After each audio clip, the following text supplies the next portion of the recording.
Բարի լույս սիրելիներս։ Տեր Հայր, ո՞րն է Սուրբ Հաղորդության արդյունքը մեր կյանքում։ Գիտեք սիրելիներս, երբ հաղորդությունից առաջ քահանան շրջում է դեպի ժողովուրդը, ասում է սա է կյանքը, հարության հույսը եւ մեղքերի քավությունն ու թողությունը։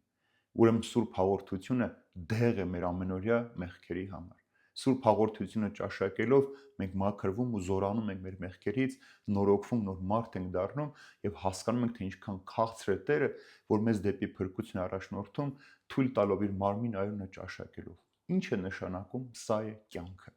Մենք այս աշխարհի մեջ, որ ապրում ենք, այս ժամանակաշրջանը մեր ծնունդից մինչև մահ, մենք այն կոչում ենք կյանք։ Հետո մենք պիտի մահանանք, բայց ո՞նց պիտի անենք, որ մեր կյանքը շարունակվի։ Հիսուս ասում է. «Ով այս հացից ուտի, ես նրա մեջ պիտի բնակվեմ, նա էլ իմ մեջ»։ Ուրեմն Սուրբ Հաղորդության միջոցով Հիսուս ինքն է գալիս մեր մեջ բնակվելու եւ կյանք է տալիս մեզ։ Ինչպես որ մեր ամենօրյա կերակուր անհրաժեշտ է մեր մարմինը պահելու,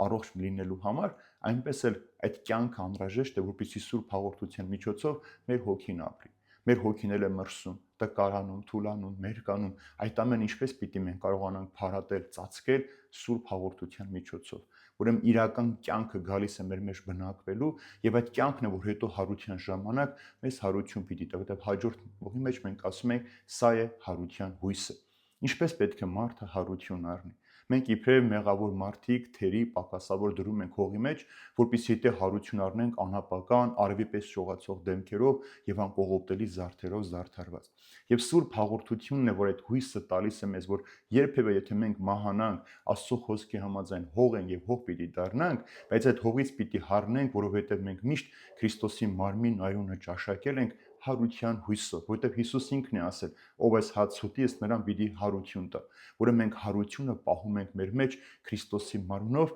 որպեսզի ինչ էլ որ պատահի Տիրոջ ձայնը լսենք, այդ հարության խորհրդով հառնենք եւ ներկայանանք Տիրոջը։ Եվ վերջապես, սա է մեր մեղքերի քավությունն ու թողությունը։ Մենք ամեն օր մեղքեր ենք գործում, գիտակցված կամ չգիտակցված, կամա եւ ակամա, եւ բազում մեղքերով մենք ամեն օր արթնանում ենք, գործում ենք, նորից պարկում ենք քնելու։ Ինչպես պիտի մաքրվենք, որովհետև այդ մաքրիչ օճառը, ինչպես օճառը մեր ձեռքի կեղտը, մեր մարմինը լվանում մաքրում, այնպես է Սուրբ Հաղորդությունը մեր հոգևոր անտեսանելի մեղքերն է մաքրում։ Տեսեք, երբ որ մեր ձեռքերը փոշոտվում են, մենք չլվանանք այն, կեղտ պիտի դառնա, կեղտը վերք պիտի դառնա, հետո